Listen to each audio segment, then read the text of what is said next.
એટલે આ વાતમાં આ એક વિચાર સ્ફુર્યો. હવે આપણે આપણી પાસે જે સમય છે એમાં આપણને ઠીક લાગે તો જે ભારતીય ધર્મો અને તત્વજ્ઞાન વિશે પણ આપને પૂછવાનું છે, પણ માધવભાઈના વચ્ચે થોડા પ્રશ્નો.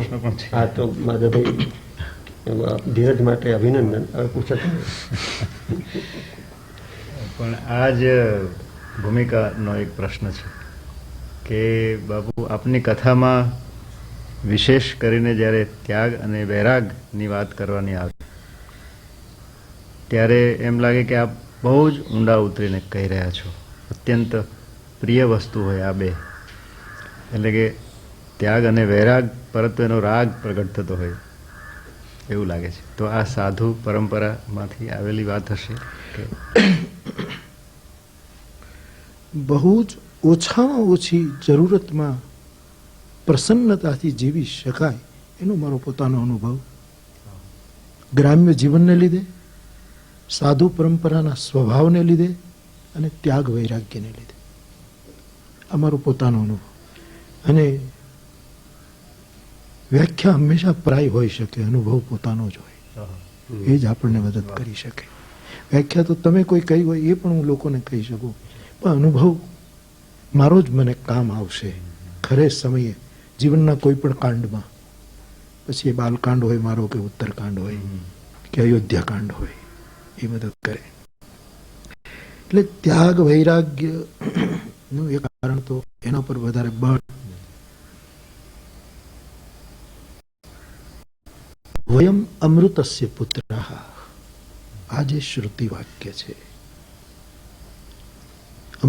દીકરો અમૃતના સંતાનો ઝેરી કેમ થયા? જેનો બાપ અમૃત, જેની મા અમૃત, એના સંતાનો વિશીલા કેમ થયા? અને વાક્ય કેવલ હિન્દુ ધર્મ માટે થોડું કહેવાયું છે. સનાતન કે વ્યાપક અર્થમાં ઋષિ બોલ્યા હશે, બધાને લાગુ પડે. કોઈ પૂર્વગ્રહથી ન સ્વીકારે તો વાત ઓર છે. એ અમૃતપણું કેમ ન રહ્યું આપણી પાસે? એ અમૃતનો આસ્વાદ કેમ ચૂકાયો? તો ત્યારે તો ઉપનિષદોએ સ્પષ્ટ કહ્યું કે એના કારણો છે કે અમૃતપણું મળે છે બહુ પ્રજાથી નહીં, ન પ્રજયા. આપણી પાસે કેટલું સંગઠન છે, કેટલા માણસો છે, કથામાં કેટલા લોકો ભેગા થાય છે, કે આકલ કરીએ તો પાછળ કેટલા ચાલે છે. એથી એ અમૃતના પુત્રનો પરિચય આપણને પ્રાપ્ત થતો નથી. ન ધને ન અર્થસત્તા કેટલી મજબૂત, અર્થ સામર્થ્ય કેટલું, એનાથી પણ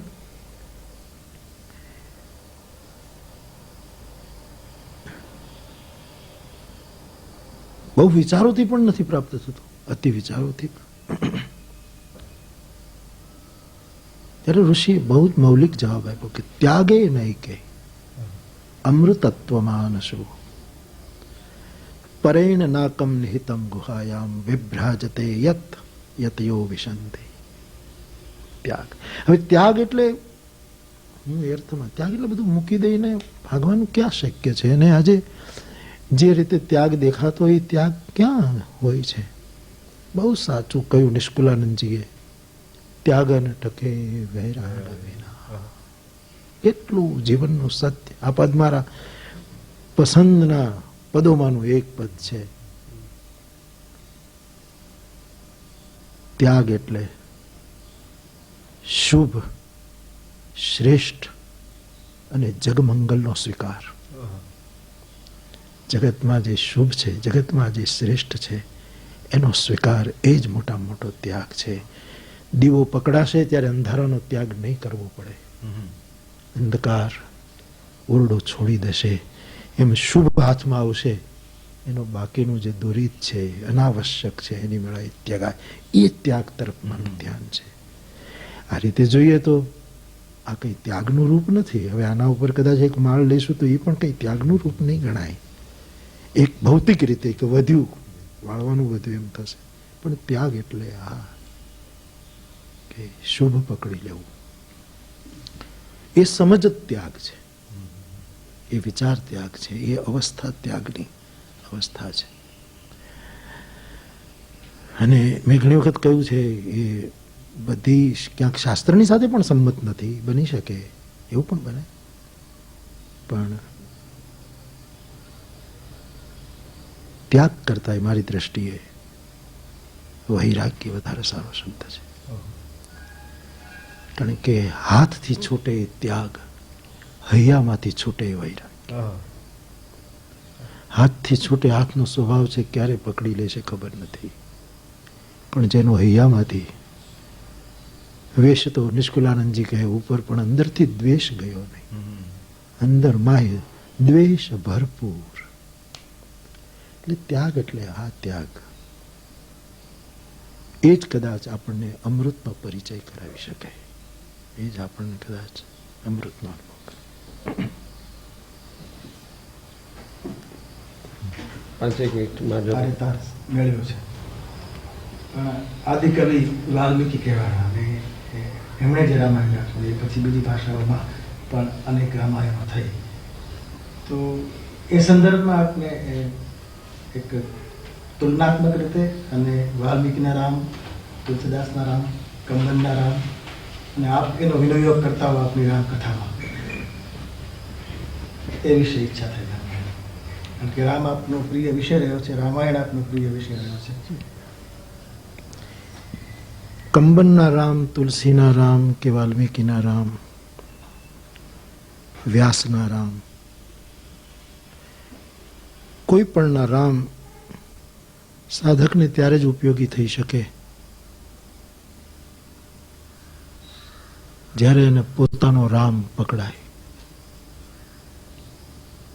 પોતાનો રામ જેને પકડાય એને જ આ બધા રામ ઉપયોગી થઈ પડશે. ગ્રંથની રીતે, ગ્રંથમાં સંવાદોની રીતે, પાત્રોની ભૂમિકાની રીતે તુલસીના રામ કે વાલ્મીકીના રામમાં સામ્ય પણ ઘણું આવે, પણ એના કરતાં જુદા પડવા પણ ઘણું જ આવે. કંબન તો વાલ્મીકીની જેમ જ લગભગ ચાલ્યા, એ તો વાલ્મીકીની જેમ જ ગયા, પણ તુલસી ઘણા જુદા પડ્યા એનાથી. એટલે આખરે તો આ બધા રામોમાંથી આપણે આપણું રામ શોધવાનું હોય છે, આપણા રામ સુધી આપણે પહોંચવાનું હોય છે. અને એક સમયે મારે જે કહેવાનું હોય એ પછીના સમયે મને કદાચ વધારે સમજાયું હોય, અથવા તો મને બરાબર એ વખતે કીધું એ મને બરાબર ન લાગ્યું હોય, તો હું પછીના સમયે સુધારો કરી શકું અથવા તો એમાં વધારો કરી શકું. એમ પણ એક આપણે ત્યાં એવી માન્યતા પણ રહી કે વાલ્મીકી તુલસી ભયો, નાભાજી પણ એમ માને છે. કલી કુટીલ જીવ નિસ્તાર હિત, વાલ્મીકી તુલસી ભયો. વાલ્મીકી જ તુલસી, અને એ જ વાલ્મીકીને પછીના અનુભવ પછી દેશકાળ પ્રમાણે, બધી પરિસ્થિતિઓ પ્રમાણે આવી રીતનું રામનું સ્વરૂપ યોગ્ય લાગ્યું હશે, એમણે એ રીતે ક્યાં હોય. કારણ કે રામ સર્વકાલિક છે, અને સર્વકાલિક હોય તો દરેક કાળ માટે એની ઉપયોગિતા હોવી જોઈએ. દરેક કાળ માટેનું જીવન માર્ગદર્શક રહે એવું પણ સમયે સમયે આવેલા મહાપુરુષોએ પોતાની રીતે રામને મૂક્યા. એટલે ઘણું જુદા પણ ખરું ને ઘણી એકતા પણ ખરી. એ રીતે બાપુ શું આપને પાણી પીવાનું છે. હા, હું મારી વાત કરું તમને કે હું લાકડાના પાત્રમાં જળ પીવું ને એક લાકડાના પાત્રમાં જમું. આ પ્રયોગ મેં આ પ્રયોગ મેં જેલમાં કરેલો. ભલે વાંધો નહીં. જેલમાં, ભાવનગરની જેલમાં રોકાયો કેદીઓની સાથે, ત્યારે કરેલો કે એ લોકો બિચારા એકોલામાં લેતા હતા અને પછી હાથે વાસણ ધોતા, એ બધું જોયું મેં. તો પછી મેં ત્યારથી આ નક્કી કર્યું. પણ મને ઘણાએ કોઈ પૂછ્યું કે આ ત્યાગ છે બાપુ, તમે તો કોકને ઘરે એવા શ્રીમંતને ઘરે ઉતરો તો ચાંદીના પાત્રમાં જમી શકો, એવું બને, આ શું કામ? ત્યારે મેં એક જવાબ આપ્યો છે કે આ ત્યાગ નથી, આ ભૂલાઈ ગયું હતું એ પકડ્યું છે. આ ત્યાગ નથી, આ છોડ્યું નથી કાંઈ, જે છૂટી ગયું હતું એ પકડ્યું છે. એટલે ત્યાગની કંઈક પરિભાષા એવી હોવી જોઈએ. હવે કોઈ પિત્તળમાં પી લઉં તો એ શું ફરક પડે, ત્રામામાં પી લઉં તો પાણી તો પીવું જ પડશે, એથી ફરક શું ફરક પડશે? પણ ત્યાગની એક સમજ આ રીતે કંઈક કેળવાવી જોઈએ. આપ શું કહેતા? આપ પ્રવાસ દરમિયાન કે કથા દરમિયાન લાખો માણસો મળતા હશે આપને. એ બધાને અંતે જ્યારે ઘેર પાછા આવો પરિવારમાં, ગામની સંભાળ લો, તલગાજરડામાં શું થયું શું નહીં, ત્યારે આપને કેવું લાગે છે?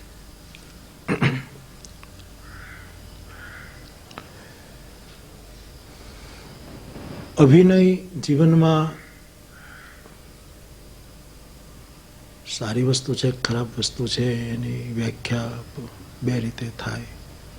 કારણ કે ઘણી વખત માણસ કહે કે તો અભિનય કરે છે, નાટકી છે, એ દોષ તરીકે આપણને ખરાબ ચિતરવા માટે પણ વપરાય.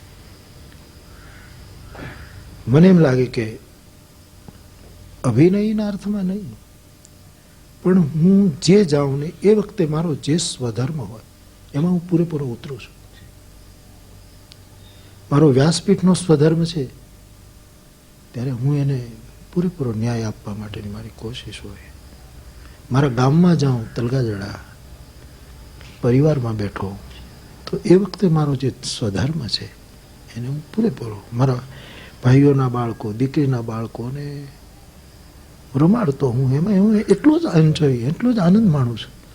મારા ગામડાના ખેડૂતને ખભે હાથ મૂકીને, અથવા તો મારા ગામની વાઘરણ ડોશીમાં, કલુ ભાભી, એ ઘણા મુલાકાતીઓ મને જોતા હોય, એની સાથે હું વાત કરું ત્યારે હું એમાં ડૂબેલો હોઉં છું. એટલે માણસે જે સમયે આપણો સ્વધર્મ જે આપણો એ ભૂલવું ન જોઈએ. અને એ રીતે હું એ રીતે બધાને ન્યાય આપું છું ને મને એમ લાગે છે કે એમાં મને આનંદ આવે છે. અને તેથી જ હું કયા કરું છું કે અસલિયત ભૂલે એ વિકાસ ન કરી શકે. માણસે પોતાના મૂળનો જે સ્વભાવ છે, મૂળને બરાબર યાદ રાખવું જોઈએ. એટલે મને લાખો માણસોની વચ્ચે હું ત્યારે કથા માટે, કથામાં જે આનંદ આવે છે એવો જ આનંદ મને મારા ગ્રામ્ય માણસને મળવામાં પણ આવે છે, એની સાથે વાતો કરવામાં આવે છે, એના સુખ દુઃખમાં સહાયક બનવાનો પણ. પરિવારોમાં પણ જતા હશો ગામમાં? હા, બધી જગ્યાએ મારો સારા નરસે પ્રસંગે મારો જવાનો ક્રમ છે. મારા ગામને ખબર છે કે કોઈને ઘરે હું જાઉં એટલે હું રોજ સ્મશાનમાં એક આંટો મારું, મારો નિયમ છે ડેઈલી મારું સ્મશાનમાં જવાનું. એથી બે ફાયદા થાય કે એક તો ત્યાંની શાંતિ ગમે, શંકર યાદ આવે, કૈલાસનું સ્મરણ થાય. અને બીજો ફાયદો એ કે ત્યાં જાઉં એટલે મને ખબર મળે કે એક કથામાં તમે આવ્યા એટલે ગામમાંથી આટલા જણા નથી, આના ઘરનું બાળક, આના ઘરની કોઈ સ્ત્રી, આના ઘર, એ મને ત્યાંથી ખબર મળે. અને પછી હું બધાને ત્યાં જતો હું, એને મળું. એને તો ગમે જ છે પણ મને બહુ ગમે છે. અને આ એક સાધુ, મારા પિતાશ્રી આ રીતે જતા હતા, મારા દાદા આ રીતે જતા હતા, મા અને દાદીમાં કોઈને ઘરે પ્રસંગ થયો હોય ત્યારે આ રીતે જતા હતા. અને એ જ પ્રવાહ હજી હું કોઈને ખેતરે, હું બપોરે જમતો નથી, હું સવારમાં નાસ્તો લઉં. ઠાકોરજીને એક વૈષ્ણવ અમારા ઠાકોરજીને ધરાવ્યા પછી સવારનો નાસ્તો લઉં, ચાય, કથામાં પણ સવારમાં લઈ. બપોરે બોલવાનું એટલે બહુ ફાવતું નથી, પણ મારા ગામમાં મને કોઈ ખેડૂત એમ કહે કે બાપુ મારા ઘરે પ્રસંગ છે ને ગંગાજળમાં બનાવશો તમે, હું ત્યાં જમું છું, એની સાથે બેસીને જમું છું. એ પીરસે એમ જમું. એને હવે બીક લાગે કે બાપુની રસોઈ કેમ કરવી, પણ એ મેં કહ્યું તમે નથી, તમે ભૂલી ગયા. હું નથી ભૂલ્યો કે તમારા ઘડેલો રોટલો રોજ બપોરે હું લેવા આવતો હતો, એ રોટલો મને ભૂલાયો નથી, એટલે હું એને ઘરે જમું છું. અને એ ભજન સાધનાને આમ જુદી ન પાડી દેવાય. આપણે આ સ્મશાનની વાત કરી જી. તો હમણાં ગયા મહિને ઉજ્જૈની જવાનું થયેલું, હા મહાકાળેશ્વરના મંદિરમાં. જી ત્યાં જાણ્યું કે પ્રાતઃકાળે જે પ્રથમ આરતી થાય જી તે ચિતાભસ્મ આરતી. ચિતાભસ્માન તો એ કેટલી બધી વસ્તુઓની આપણને યાદ આપે. જીવનમાં રહીને આપણે જીવનમાં જાણે ન હોઈએ એ મનસ્થિતિમાં આપણી જાતને મૂકી શકીએ, અને શરીરને કારણે જ આત્મા છે તેમ છતાં શરીર વિના આત્માની સ્થિતિ વિશે પણ વિચારી શકીએ. તો આ એક છે. આ પેલા જે નૃત્યના ને બધા ઉત્સવો થાય છે એ સ્મશાન ભૂમિ જ એ છે. એ સ્મશાનને સરખું કરી હવે લોકો, નહીતર હું નાનો હતો ત્યારે મને બરાબર ખબર છે કે સ્મશાનમાં કેડી હોય, ટૂંકો રસ્તો થાય, કોઈ ત્યાં ચાલે નહીં, ત્યાંથી કોઈ ન જાય. ગામડાના લોકો પણ ડરે રાત્રે. તો હવે લોકો ત્યાં બેસે છે, સાંજના કોઈ પાઠ કરે છે, કોઈ એવી રીતે બેસે છે. આખી દ્રષ્ટિ બદલી ગઈ. કારણ કે બધાને ખબર છે કે હું રોજ સ્મશાનની એક પરિક્રમા કરું છું. સ્મશાન છાપરી છે એનો મારો નિયમ છે પરિક્રમા કરવાનો. જેમ મંદિરને પરિક્રમા કરવું એમ પરિક્રમા, તે એનું ઘણા સારા પરિણામ આપણા જીવન માટે ને લોકોને પણ પ્રેરણા મળે છે. આપને ગામમાં કોઈને ત્યાં જતા અગવડ ના પડે એનો ખ્યાલ એક પરિવારે રાખવાની વાત આપે છે. હા, એ હમણાં જ આ ચોમાસામાં જ બનેલી શરૂઆતની ઘટના જે મારી આંખ ભીંજાવી ગઈ. એ વખતે મારા ગામને ખબર છે કે હું 2 કલાક રોજ એકલો, ત્યાં કોઈને આવવા દેતો નથી, હું એકલો જ બેસું છું ત્યાં. જે જગ્યાએ મેં પેલા શ્યામજી મેપાન સુખારામને કથા સંભળાવી એ જગ્યાએ, એ જ વટલો જ્યાં પરત ત્યાં વટલો છે અત્યારે, ત્યાં હું બેસું છું. એટલે ગામને ખબર છે કે બાપુ અમારે ત્યાં કોઈનું મૃત્યુ થયું એટલે આવશે જ. એટલે આમ ખારચું ગણાય અમારે ત્યાં, રસ્તા નથી એટલે બહુ કીચડ થાય. એ પરિવારને ત્યાં એક માતાજી મોટી ઉંમરના ગુજરી ગયા, એટલે એને ખબર કે આવી ગયા છે એટલે આજે તો આવશે જ અહીંયા. એટલે ત્યાં અંદર તો આવવાની મનાય, એટલે કે હું એકલો બેસી શકું, એટલે કોઈ નથી આવવા દેતા 2 કલાક પૂરતી. બાકી તો ચિત્રકૂટમાં બધાને મળે. એ લોકો અંદર તો ના આવે, પણ એ દૂર સ્મશાનને ખૂણે 1.5 કલાકથી આખો પરિવાર, જવાબદાર વ્યક્તિ બધી ઉભેલી. જેવો નીકળ્યો એટલે મેં સ્વાભાવિક ગાડી રોકી નથી. કેમ બાબા, કંઈ કામ છે? તો કે નહીં બાબા, મારા માં ગુજરી ગયા, તમને ખબર હોય એટલે તમે આવ્યા વગર રહો નહીં, પણ ત્યાં ગાડી આવે એમ નથી, અને તમે આવશો જ, અને ત્યાં આવીને તમને કષ્ટ પડે એના કરતાં જેને મોઢે તમારે આશ્વાસનના શબ્દો કહેવા જોઈએ, બધા જવાબદાર વ્યક્તિ અહીંયા છીએ, આપ અમને કહી દો. આ સમજ મને એમ લાગે કેટલી પોથીઓ વાંચ્યા પછી પણ કદાચ ન આવે એવી સમજ એક ગ્રામ્ય મસ્તકમાં કેમ આવી. મારે મને આ ઘટના બહુ મોટી હતી. એટલે આવો એક આત્મિક સંબંધ જેમ હું રાખું એમ એ લોકો મારા કરતાં પણ વધારે રાખે છે. આજ પણ મને શીંગ ભાવે છે એટલે લોકો મને શીંગ આપી દે. અત્યારે પાથરામાંથી ખેંચીને હું નીકળું, મેં 1-2 તો બહેનોને જોઈ કે હું આમ સ્મશાનમાંથી નીકળું ને માથે ઘાસડી, એમાં શીંગ હોય તો એમાંથી લાચ કાઢી હોય પાછી, કોઈ સંબંધે કે એ લાચ કાઢીને જાય, છતાંય પાથરામાંથી શીંગ ખેંચીને બાપુ લઈ લેજો, જય સિયારામ. એકવાર અસ્મિતા સામર્થ્યનો પરિચય મારા સમાજને આપવો જોઈએ કે જો ભાઈ સમર્થ છીએ તો આપણે એની પાસે જવું જોઈએ. આપણા પગ ચાલે છે, આપણને આ ગમે છે. એટલે લગભગ મારો બધી જગ્યાએ નથી પાળી શકાતો, પણ લગભગ મારો આ નિયમ રહ્યો કે ભારતના કોઈ પણ પ્રાંતમાં જાઉં ત્યારે બને ત્યાં સુધી રાત્રિએ હું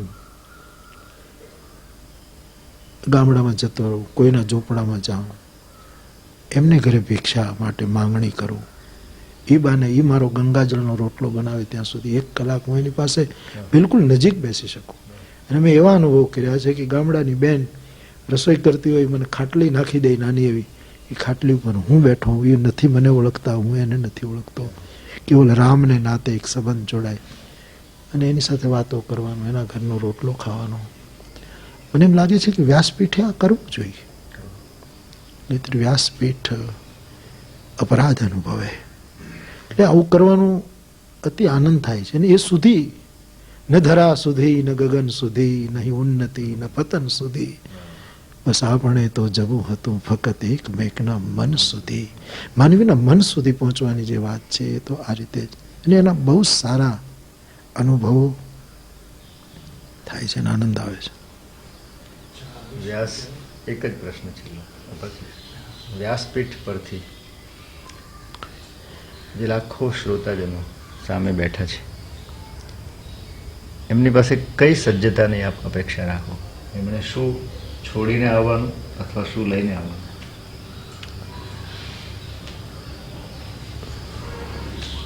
સૌથી પ્રથમ તો વિશાળ હૃદય લઈને આવવું પડે, કે વ્યાસનો અર્થ જ વિશાળ છે.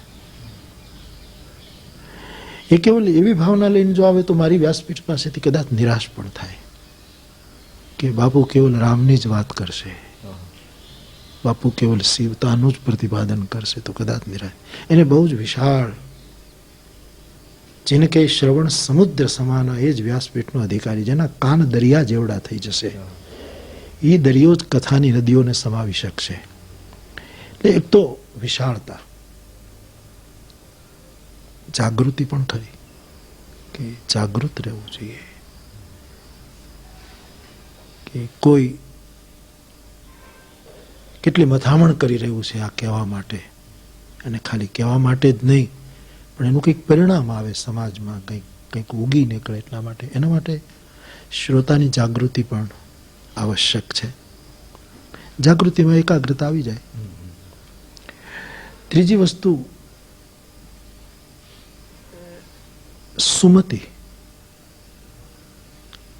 તુલસીદાસજી શ્રોતાના અમુક લક્ષણો કયા એ જ જો કહું તો શ્રોતા સુમતિ સુશીલ અતિ કથા રસિક હરિદાસ. 4 લક્ષણો શ્રોતાના, ને એ અપેક્ષા વ્યાસપીઠ. શ્રોતા એક તો સુમતિ હોવી જોઈએ, સદભાવથી સદમતિથી પ્રેરાઈને આવ્યો હોય, સુમતિ. શ્રોતા સુમતિ સુશીલ, શીલવાન હોય કે અહીંયા જગ્યા નથી તો હું વચ્ચે ન પડું, પાછળ બેસી જાઉં, મારા આવવાથી મોડો આવ્યો તો હું ગમે ત્યાં જગ્યાએ. એક શીલ પણ એનામાં શ્રોતા તરીકે. શ્રોતા સુશીલ, સુમતિ સુશીલ અતિ કથા રસિક. કથા રસિક હોવો જોઈએ. રસહીન શ્રોતા એ તો રસિક હોવો જોઈએ, એને કથામાં રસ હોવો જોઈએ. જેને જે વિષયમાં રસ જ નથી એમાં એનો સમય બરબાદ થાય. કથાનો રસિક હોય, અને બધા કરતા ઉત્તમ હરિદાસ હોવો જોઈએ. હરિદાસ એટલે કોઈ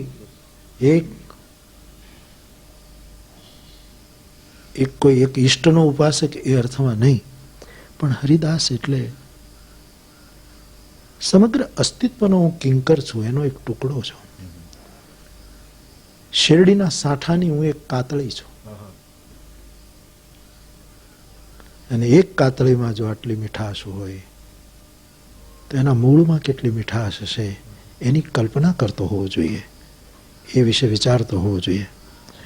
આવો શ્રોતા મળી જાય, જેમ એક જન્મ પછી શિવને એવા શ્રોતા મળ્યા પાર્વતીના રૂપમાં, કાગભૂસુંડીજીને ગરુડ એવા શ્રોતા મળ્યા, યાજ્ઞવલ્ક્યજીને ભરદ્વાજ, આ 4 લક્ષણ સંપન્ન. કોઈ પણ વક્તાને જો આ 4 લક્ષણ સંપન્ન શ્રોતા મળે તો પાઈ ઉમા અતિ ગોપ્યમપી સજ્જન કરી પ્રકાશ. આ 4 લક્ષણ વાળા શ્રોતા મળે તો પાર્વતી ગુપ્તમાં ગુપ્ત વ્યક્તિ પણ ખોલી નાખે વક્તા. પછી ગોઢવ તત્વન સાધુ દુરાવય, આરત અધિકારી જા પાવય. તો જેમ હમણાં માધવભાઈએ શ્રોતાઓની એટલે સત્સંગીઓની સજ્જતા વિશે પૂછ્યું, તો તુલસીદાસે જે વ્યાસપીઠ ઉપર બેસે છે એની વાત પણ કરી છે કે એની યોગ્યતા વિશે. કીર્તિ ભણતી ભૂતિ ભલી સોઈ સુરસારી સમ હિત કર, એની વ્યાખ્યા આપ જરા કરો.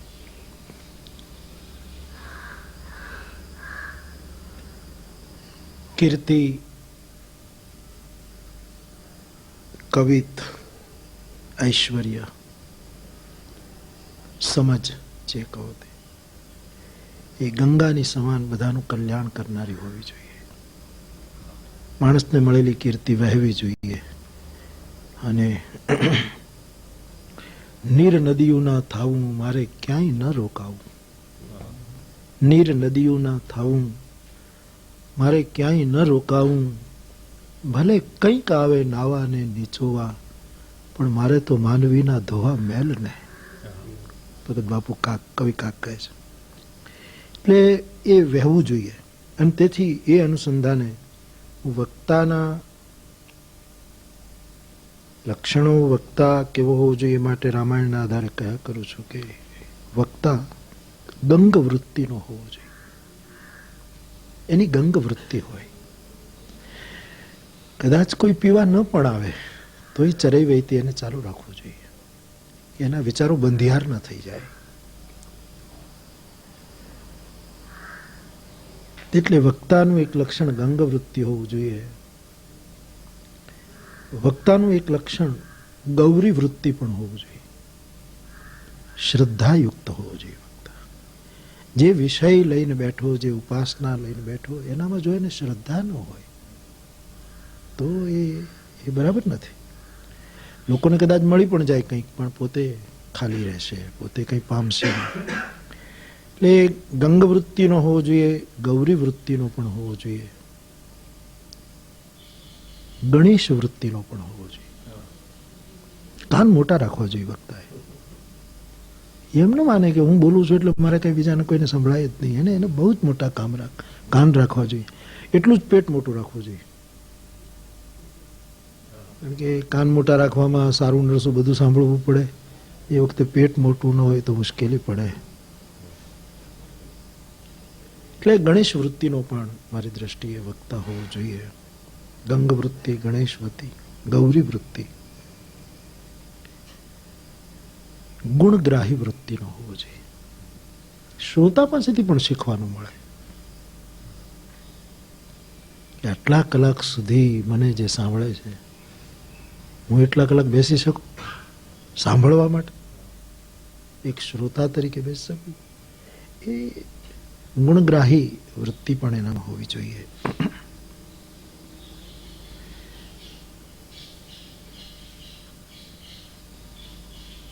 વાત, ગ્રંથ એના પ્રમાણેનું ગાંભીર્ય પણ હોવું જોઈએ. એ અકારણ ગાંભીર્ય નહીં, પણ એનું એક ગાંભીર્ય, એની એક પ્રતિષ્ઠા એનામાં ગ્રંથ વૃત્તિ વાળો હોય, ગ્રંથ પ્રધાન હોવો જોઈએ. કે જે ગ્રંથ લઈને બેઠો એનું સ્વાધ્યાય, એનું ચિંતન, એની પૂરી તૈયારી હોવી જોઈએ. ગમે ત્યારે ગમે તે બેસીને આપણે ગમે તેમ બોલવા માંડીએ એમ નહીં. એ ગ્રંથ વૃત્તિનો, અને છતાંય ગ્રંથથી મુક્ત હોવો જોઈએ. ગ્રંથ પકડે અને છતાંય ગ્રંથિ ન હોવી જોઈએ. અને આ બધું કહેવા માટે હું એક જ દોહાનો આશ્રય વક્તા માટે રામાયણમાં હંમેશા લઉં છું. શિવજી જ્યારે કથા કહેવા બેઠા ત્યારે એના સ્વરૂપનું જે વર્ણન તુલસીદાસજીએ કર્યું, એ મને એમ લાગે છે કે એ વક્તાના લક્ષણો છે. જટા મુકુટ, સુર સરિત શિર, લોચન નલિન વિશાલ, નીલકંઠ. જટા મુકુટ, સુર સરિત શિર. પણ જંજાળોમાંથી મેં કહ્યું તેમ ગંગા નીકળવી જોઈએ, બીજું ન નીકળવું જોઈએ. લોચન નલિન વિશાલ, દ્રષ્ટિ અસંગ હોવી જોઈએ અને વિશાળ હોવી જોઈએ. એનો દ્રષ્ટિકોણ બહુ જ વિશાળ હોવો જોઈએ. વ્યાસપીઠ ઈચ્છે છે કે વ્યક્તિની દ્રષ્ટિ વિશાળ હોય, સંકુચિત કૂપમંડુકતા ન હોય. નીલકંઠ, કંઠ નીલ, વિષ પીવાને લીધે નહીં. એટલે કે લોકોની અપમાન, લોકો તરફથી આલોચના, લોકો ગાળો દે, લોકો નિંદા કરે, લોકો ગમે તે રીતે કોશિશ કરે, એ બધું વિષ એને કંઠમાં રાખવું જોઈએ, અંદર પણ ન ઉતારવું જોઈએ કે કાલાંતરે નુકસાન કરે. અને વિષની ઉલટી પણ ન કરાય, બમન ન કરાય. એને તો અહીંયા જ રાખવું જોઈએ. જીવ કરી શકે, શિવ ન કરી શકે. આ નીલકંઠ લાવણ્ય નિધિ અને દર્શનીય હોવો જોઈએ. હવે દર્શનીય એટલે કોઈ શારીરિક રીતે કે એ રીતે નહીં, પણ આટલા લક્ષણો જેનામાં હોય એ દર્શનીય બની જાય. સોહ બાલ વિદુ, સૌથી શ્રેષ્ઠ મને આ લક્ષણ ગમે વક્તાનું કે શંકરને ખબર છે કે મારા ભાલમાં છે એ પૂર્ણિમાનો ચંદ્ર નથી, બાલચંદ્ર છે. વક્તાએ સતત ધ્યાન રાખવું જોઈએ કે હજી મારો ચંદ્ર પૂર્ણિમા નથી થયો, મારે વધવાનું છે, વધવાનું છે, વધવાનું છે, વધવાનું છે, વધવાનું. પૂર્ણિમાનો થશે ત્યારે કોઈ કૃષ્ણ રાસ રચી લેશે અને હું સાક્ષી બની જઈશ. પૂર્ણિમાનો થશે ત્યારે એ શંકર જ રાસમાં સંમિલિત થઈ જશે ક્યારેક ગૌરીની સાથે. આટલા લક્ષણો વક્તાઓ પાસે અપેક્ષિત છે.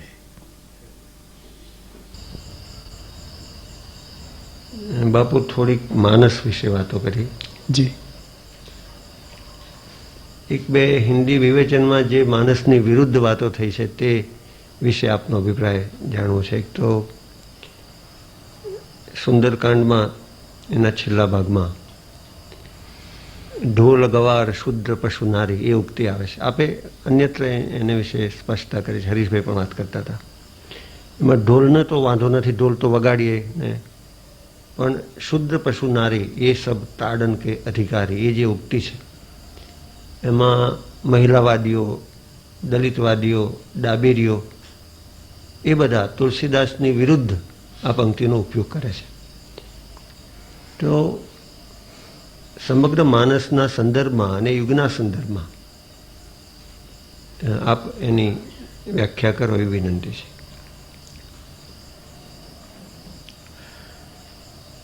સૌથી પહેલા તો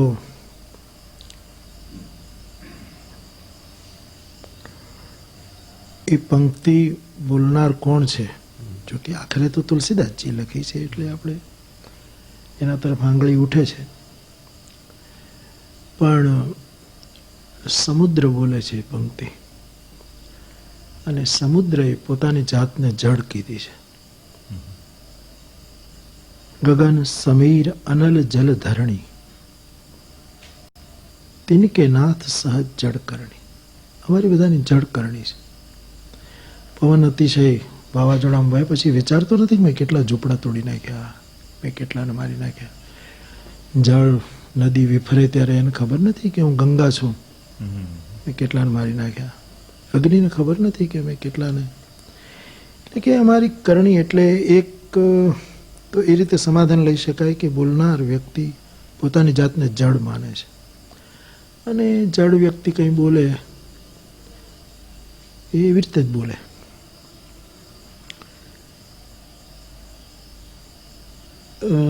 તુલસીદાસજી રાવણ રામજીને ગાળ સુધી બોલી જાય.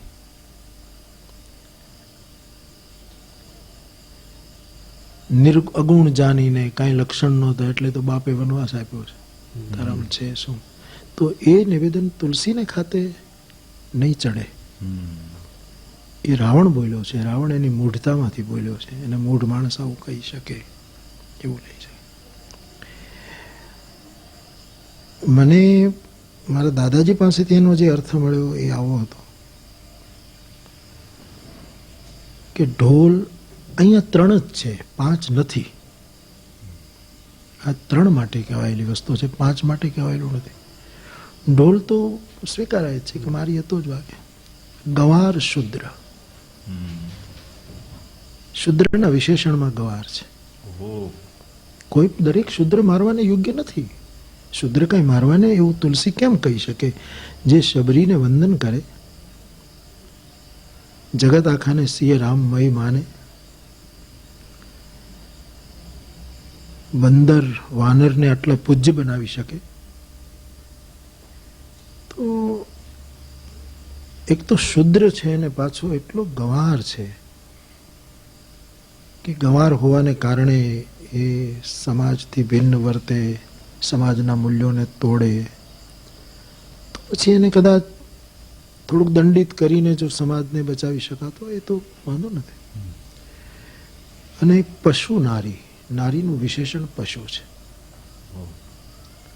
પશુ જેવી સ્ત્રી, શીલવાન સ્ત્રી જેનામાં નારીપણું છે એને મારવાની વાત તુલસીએ કરી નથી. નહીતર તો મંદોદરીને પણ કેટલો આદર. હનુમાન અને અંગદ ઇન્દ્રજીતને મારતી વખતે એમ બોલ્યા કે ધન્ય ધન્ય જનની તવ કહે અંગદ હનુમાન. આવી એક સતીમાં જેની ગણના એના આટલો જ આદર આપ્યો એમને. જેમણે રાવણને સમજાવવામાં રામાયણનો પણ ઉપયોગ કર્યો, પુરાણોનો પણ ઉપયોગ કર્યો અને ઉપનિષદના સૂત્રો અને શાસ્ત્રોનો પણ ઉપયોગ કર્યો. 3 રીતે રાવણને જાણે. આવી સ્ત્રીના પણ એમાં આદરપૂર્વક એના દર્શન થયા. એટલે પશુ નારી, જે નારીમાં પશુતા આવી ગઈ, કે જે પરિવાર સમાજ માટે કંઈક જુદું સ્વરૂપ ધારણ કરાવે, એવો અર્થ મને સમજાવેલો. કોઈ મહાત્માનું કોનો છે મને ખબર નથી, કે એમાં એમ કોઈને આંગળી ચીંધીએ તો સંકેત એના 3 આંગળી આપણા તરફ છે. એટલે બાકીના એક નારી માટે તો કયું, પણ બાકીનું તો પુરુષો માટે છે. ગંવાર ને શૂદ્ર અને આ બધું પુરુષો માટે કહેવાયેલું છે, ઢોલ માટે. પણ ઢોલ એટલે શબ્દ, ના શબ્દ, અને ઢોલ એટલે શબ્દ એનાથી ગ્રહણ કરી શકાય એવી શ્રવણેન્દ્રિય. કંસો વગાડીને ઢોલ આવા આપણે ત્યાં પ્રયોગો થયા છે. શ્રવણેન્દ્રિય, માણસે શ્રવણેન્દ્રિયને નિયંત્રિત રાખવી જોઈએ. શું સાંભળવું, શું ન સાંભળવું. તાડનનો અર્થ કેવલ મારવું જ એ તો થાય જ છે, ફટકારવું, મારવું. પણ તાડનાનો અર્થ मैं उसको ताड़ गया, मैंने उसको पहली बार देखा और फिर पहली बार देखते ही मैं उसको नक्शिक ताड़ गया. આવો એક હિન્દીમાં પ્રયોગ થાય છે, લોકો ત્યાં દેહાતમાં કરે છે. એટલે તાડ જાના માની उसको समझ पाना, मैं समझ गया उसको. એટલે એની સાથે સમજીને વ્યવહાર કરવો જોઈએ. ઢોલને ગમે તેમ પીટો તો એ તૂટી જશે, અથવા તો એને એના બધા ઘરા મેળવીને એના બધાને એની સાથે. એવી જ રીતે ગવારને તાળને એટલે ફટકાર્યા જ કરવું એમ નહીં, પણ એક તો ગવાર છે, તમે એની સાથે સરખો એને સમજીને વ્યવહાર નહીં કરો તો એ ગમે ત્યાં તમારા ઉપર પ્રહાર કરી દેશે અને તમને હાનિ પહોંચાડશે. શુદ્રને પણ સમજવો જોઈએ, એની સાથે સમજીને વ્યવહાર કરવો જોઈએ. એવી જ રીતે નારીની સાથે એને સમજીને એવો પણ. એટલે ઢોલ એટલે કાન, શ્રવણેન્દ્રિય. ગવાર એટલે નેત્ર, ભોળા નેત્રો, ગ્રામ્ય આંખ.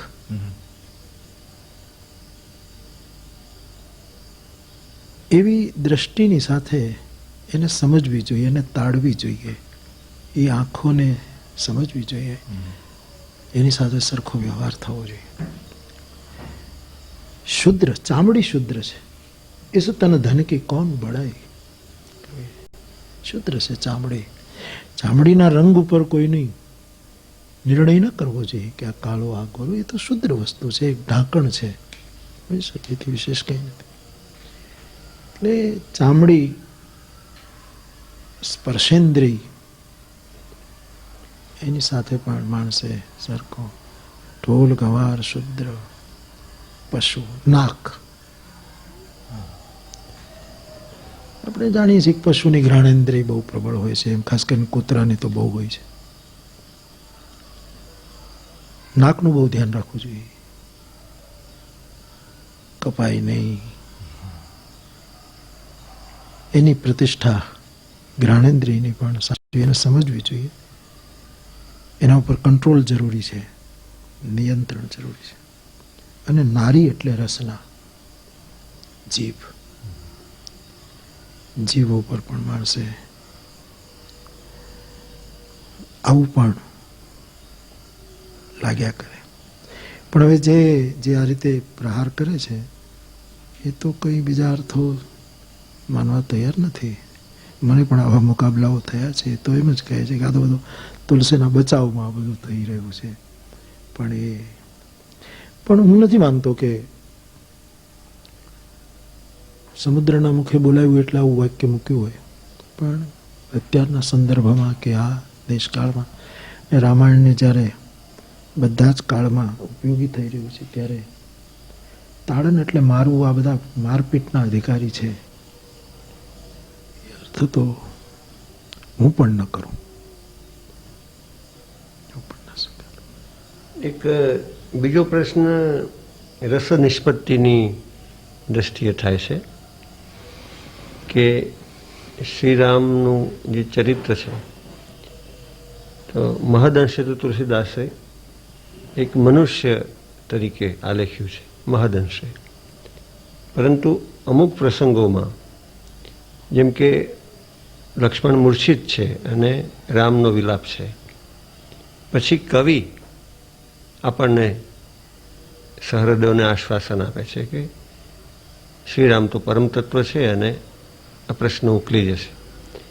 તો સમીક્ષકો એમ કહે છે કે આ શ્રીરામનું પરમ તત્વપણું છે એને કારણે કરુણમાં જે સહૃદયની સહાનુભૂતિ જાગે, સંવેદના જાગે, એ ન જાગે. એટલે આ પ્રકારના નિરૂપણની વિવેચકોએ આ રીતે ચર્ચા કરી છે કે જો મનુષ્ય તરીકે મનુષ્ય લીલાનું આલેખન થયું હોય તો સતત એ જળવાવું જોઈએ. એ પરમ તત્વ છે એની યાદ તુલસીદાસે આપવી ન જોઈએ, એમ અભિપ્રાય વ્યક્ત થયેલો છે. પણ તુલસીદાસજીનું આપે પ્રસંગે પ્રસંગે જોશો તો એ મનુષ્યની નબળાઈઓ, મનુષ્યના જે લાગણીઓ હોય છે એને વ્યક્ત કરે છે રામ દ્વારા. સીતાના વિયોગમાં રડવું, તારા વગર મને ક્યાંય ચેન પડતું નથી, આ બધી વાતો છે. પણ મોટે ભાગે આવું જ્યાં જ્યાં એમણે કહ્યું ત્યાં પછી તરત જ તુલસીથી રહેવાતું નથી, એટલે એનું બ્રહ્મપણું સાબિત કરવા માટે તરત જ સાવધાન થાય છે અને તરત જ એ પ્રતિપાદન કરવાની હંમેશા કોશિશ કરી છે એમણે. ધારો કે હું સવારે કહેતો હતો એમ કે કામીને કઈ દીનતા દેખાઈ, રામ કામીની દીનતા બતાવે છે, પણ ધીરજ કે મન બિરતી દ્રઢાઈ. ધૈર્યવાન જે હતા એના વૈરાગ્યને દ્રઢ કરે છે. તુલસીદાસજીને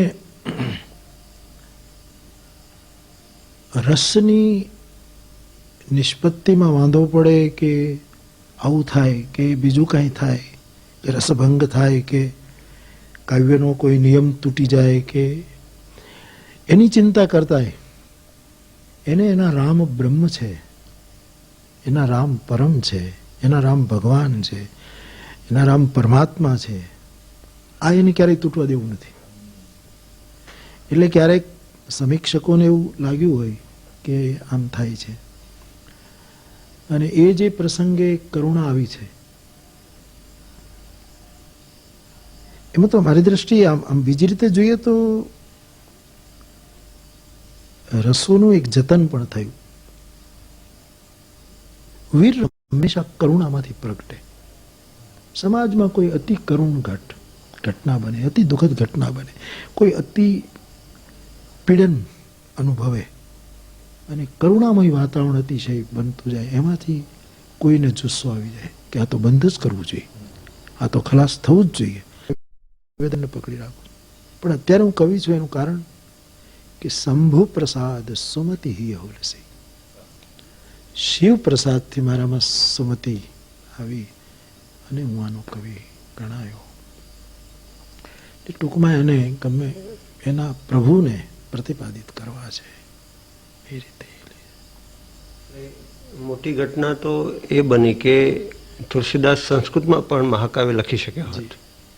એવું અદ્ભુત પ્રાસાદિક સંસ્કૃત છે એમનું. આરંભમાં જે શ્લોકો છે બધા તે પછી એ ભલે ના પાડે પણ એમણે શ્રીરામ અને સીતાનો મુગ્ધ પ્રેમ ધનુષ્યભંગ પૂર્વે પણ વાટિકા પ્રસંગમાં એકબીજાને જુએ છે, એ પ્રસંગની યોજનાથી પણ એ મુગ્ધ પ્રેમ આલેખ્યો છે.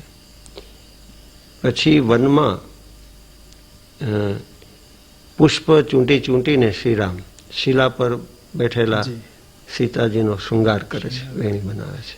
એમાં જે લગ્ન પ્રેમ સાત્વિક રીતે વ્યક્ત થાય છે. અને સીતાના હરણ પછી જેમનો વિરહ છે તે સમગ્ર સૃષ્ટિમાં વ્યાપે છે. એ આખી સૃષ્ટિને સંબોધન કરે છે.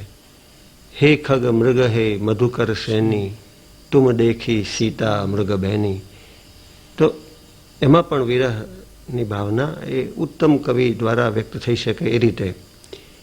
પછી જ્યાં એમને પોતાને તક મળી છે ત્યાં સ્વતંત્રપણે પણ રામ અને સીતાના સૌંદર્યનું વર્ણન કર્યું છે.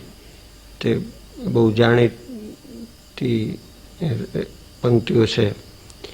ચંદ્ર સાથે તો સરખાવાની પ્રણાલી છે જ. તો જન્મ સિંધુ પુનિ બંધુ વિષુ દિન મલિન સકલંક, સિય મુખ સમતા કિમી કરી ચંદુ બાપુરો રંક. સીતાના મુખની સમતા કેવી રીતે કરી શકે ચંદ્ર? તો આવી ઉક્તિઓ દ્વારા અને આ પ્રેમ અને વિરહની વ્યંજના દ્વારા એમનું કવિત્વ અસાધારણ રીતે સિદ્ધ થાય છે. આ તો પેલી પરિભાષા જે છે એ પરિભાષા એની રીતે કામ કરે છે, એટલે એ આપણે વાત કરી. મુખ્ય પ્રશ્ન બાપુ એ છે કે આચાર્ય રામચંદ્ર શુક્લએ અયોધ્યાકાંડને માનસનો સર્વશ્રેષ્ઠ કાંડ કહ્યો છે.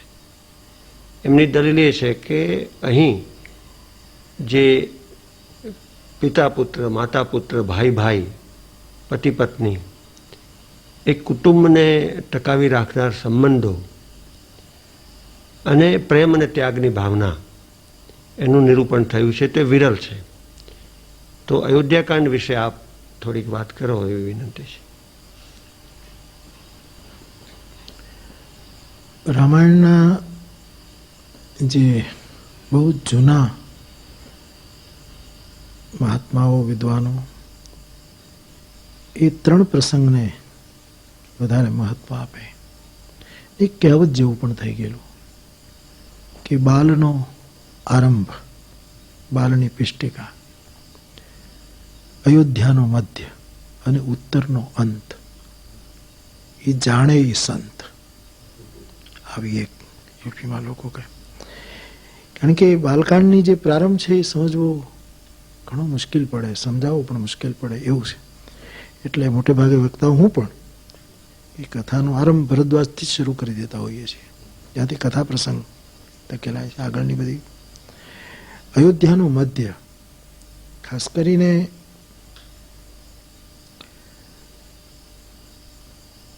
ચિત્રકૂટના સંવાદો, જેમાં બહુ મોટા મનીષીઓ બેઠા છે, બહુ મોટા વિચારકો વિરાજમાન છે. એ વખતે જે સંવાદો થયા છે એ બહુ જ કઠિન પડે. અને ઉત્તરકાંડનો અંત તો જ્ઞાન તત્વ પ્રધાન છે. અયોધ્યાકાંડ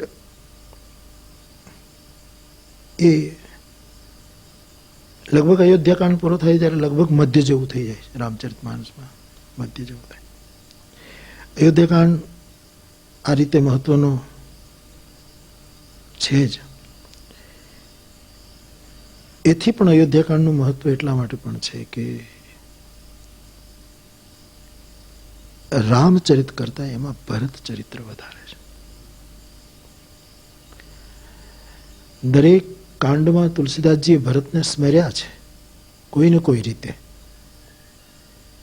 પણ અયોધ્યાકાંડ તો જ્યારે તુલસીદાસજી અયોધ્યાકાંડનું સમાપન કરે છે ત્યારે મેં રામચરિત ગાયું એવું કહેતા જ નથી. અયોધ્યાકાંડ તુલસીદાસજીને માટે પણ એટલો મહત્વનો દેખાયો કે બાલકાંડ શરૂ કર્યો ત્યારે ગુરુને યાદ તો કર્યા જ, પણ અયોધ્યાકાંડમાં તો બહુ જ કંઈક મદદ માંગતા હોય.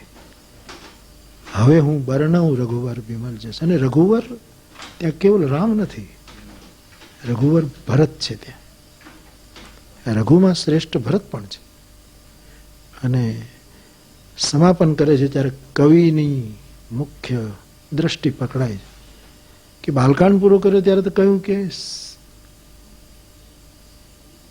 સિય રઘુવીર વિવાહ જે સપ્રેમ ગાવહી સુની, અથવા તો નિજ ગિરા પાવન કરણ કારણ રામ જસ તુલસી કહ્યો. બાલકાંડનો રામયશ છે, પણ અયોધ્યાકાંડમાં એ રામયશ નથી બોલતા. એ કહે છે ભરત ચરિત કરીને તુલસી જે સાદર સુનહી, સિય રામ પદ પ્રેમ અવસી હો હિ ભવરસ વીરતી. સોરઠો લખીને અમે ભરત ચરિત્રનું ગાન, કારણ કે તુલસીદાસજીને 5 ચરિત્રનું ગાન કરવું છે. શિવ ચરિત્ર, જેમાંથી એને સેતુ બાંધવો છે, શ્રી ગણેશ કરવા છે, એટલે શિવ ચરિત્રમાં ઉમા ચરિત્ર આવી ગયું, બંનેનું એક. રામચરિત તો છે જ. આ ત્રીજું ચરિત્ર એટલું જ મહત્વનું, રામ કરતા પણ રામતે અધિક રામ કર દાસા, અને તુલસી તો ભરતને રામ કરતા અધિક સ્વીકારે જ છે. ભરત સરિસ કો રામ સનેહી, જગ જપુ રામ રામ જપજે. જગત રામને રટે અને રામ જેનું રટણ કરે એ ભરત છે. ભરદ્વાજજી સ્વીકારે છે કે અમારી સાધનાનું ફળ રામ દર્શન હોઈ શકે, પણ અમે બધા જ ઋષિઓ વિચાર કરતા હતા કે સમગ્ર સાધનાનું ફળ લખન રામ સે દર્શન પાવા. પણ પછી અમે વિચારતા થઈ ગયા કે આ ત્રણેયના દર્શનનું ફળ શું હશે? એનો જવાબ ભરત આજ અમને મળે છે કે તેહી કર ફલ પુનિ દર્શ તુમારા. આવું એક બહુ જ, એટલે ભરત ચરિત્ર તુલસીદાસજીને બહુ જ જુદી જ રીતે કહેવું છે, એ આખું ચરિત્ર એને અયોધ્યાકાંડમાં મૂક્યું. ચોથું ચરિત્ર એને કહેવું છે હનુમંત ચરિત્ર, અને 5મું ચરિત્ર એને કહેવું છે ભૂસંડી ચરિત્ર. કાકભૂસંડીજીનું ચરિત્ર એને કહેવું છે ખાસ. ભૂસંડી રામાયણ તો આપણે ત્યાં સંસ્કૃતમાં છે 30,000 શ્લોકમાં, અને કોણ કવિએ લખ્યું છે એ પણ એના માટે વિવાદ ચાલે છે કોના. પણ તુલસીદાસજી જે રીતે ભૂસંડીજીને લાવ્યા છે અને એના દ્વારા એને જે કહેવું છે, શુકના મુખમાંથી રામકથા નીકળે, ભાગવત નીકળે, ભાગવતના 9મા સ્કંદમાં રામચરિત નીકળે, તુલસીને કાગડાના મુખમાંથી કેવડાવવું છે. શંકર હંસ છે, પરમહંસ છે શિવ, પરમહંસના મુખમાંથી રામાયણ નીકળે જ, ત્યાં તો એ જ નીકળે ને, બીજું શું નીકળે? શુક રામ રામ બોલે, પણ કાગડો રામ રામ બોલે એવું એ ઈચ્છે છે કે કાગડાઓ રામ રામ બોલતા થાય. અને આપણે ત્યાં સાખી બોલતા ગુજરાત, આપણે પ્રાચીનમાં ભજનોમાં કે કથા કરે એ કાગડો અને ભજન કરે એ ભૂત, આવું આપણે ત્યાં બોલાતું. એટલે 5 ચરિત્રો કહેવા છે, એમાં રામચરિત્ર તો છે, સીતા ચરિત્ર અંદર આવી છે. વાલ્મીકી સીતા ચરિત્રને મહત્ કહે છે, પણ ભરત ચરિત્ર ઉપર તુલસીદાસજી એમ કહે છે કે મારા ગુરુ તો નરહરી આચાર્ય છે જ, પણ મારા કોઈ સદગુરુ હોય તો એ ભરત છે. કારણ કે એમણે કો લખીને કેટલી વાર કબૂલ કર્યું કે સિય રામ પ્રેમ પિયુષ પૂરન હોત જન્મન ભરત કો. રામ અને સીતાના પ્રેમથી પરિપૂર્ણ ભરતનો જન્મ ન થયો હોત તો જગતનું જે થવું તે થાત, મને ખબર નથી. પણ મુનિ મન અગમ યમ નિયમ સમદમ વિષમ વ્રત આચરત કો. મુનિઓના મનને અગમ એવા નિયમ વ્રત સરળતાથી આચરીને કોણ બતાવે? આખો સમાજનો, આખા જગતનો વિચાર કર્યો કે દુઃખ દાહ દારિદ દંભ, દુઃખ સંતાપ દારિદ્ર્ય અને દંભ, એક નિર્મળ યશને બહાને આ ચારને કોણ હણત? દુઃખ દાહ દારિદ દંભ દૂષણ સુજસ મિસ અપહરત કો. છોડો એ બધું, તુલસી કહે મારા ઉપર લઉં કે કલિકાલ તુલસી સે સઠન હઠી રામ સન્મુખ કરત કો. કળિયુગમાં મારા જેવા શઠને, મારા જેવાઓને બલાત રામની સન્મુખ કોણ લઈ જાત? કારણ કે અમે અમારા પાપથી મુક્ત થઈ શકીએ. એની સન્મુખ થઈએ તો જ પાપ જાય. ક્યોંકि એનું એક વ્રત હતું, એનું જીવન સૂત્ર હતું કે સન્મુખ હોય જીવ મોય જબે જન્મ કોટી. એટલે ભરત માટે એમના હૃદયમાં અતિ અહોભાવ, અને તેથી અયોધ્યાકાંડમાં ભરતના ચરિત્રને સમાવીને અયોધ્યાકાંડને એ રીતે પણ બહુ જ મહત્વ પ્રાપ્ત થયું.